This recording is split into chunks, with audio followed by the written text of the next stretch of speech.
नाशिक जिल्ह्यातील सुग्राणा तालुक्यात सलग तिसऱ्या दिवशी भूकंपाचे सौम्य धक्के जाणवल्याने नागरिकांमध्ये भीतीचं वातावरण निर्माण झालंय। भूकंपाच्या धक्क्यामुळे अनेक शेतजमिनींमध्ये मोठ्या भेगा पडल्या असून मुसळधार पावसामुळे त्या भेगांमध्ये पाणी साचत असल्याने जमीन आणखी खचण्याची शक्यता व्यक्त केली जाते।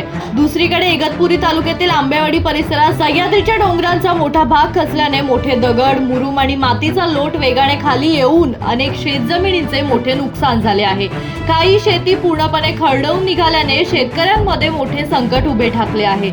या घटनेनंतर प्रशासनाने तातडीने घटनास्थळी धाव घेत नुकसानग्रस्त भागाचे ड्रोनद्वारे सर्वेक्षण सुरू केले आहे। आदिवासी भागातील शेती पूर्ववत करण्यासाठी आवश्यक उपाययोजनाही हाती घेतल्या आहेत। सुरगाणा, पेठ आणि दिंडोरी तालुक्यात सुरू असलेल्या भूगर्भीय हालचाली आणि इगतपुरीतील भूस्खलनाचा थेट संबंध अद्याप स्पष्ट झाला नसला तरी मुसळधार पाऊस आणि भौगोलिक परिस्थितीमुळे या घटना घडल्याची शक्यता तज्ञांकडून व्यक्त केली जाते। नागरिकांनी अफवांवर विश्वास न ठेवता सतर्क राहण्याचे आवाहन प्रशासनाने केले आहे।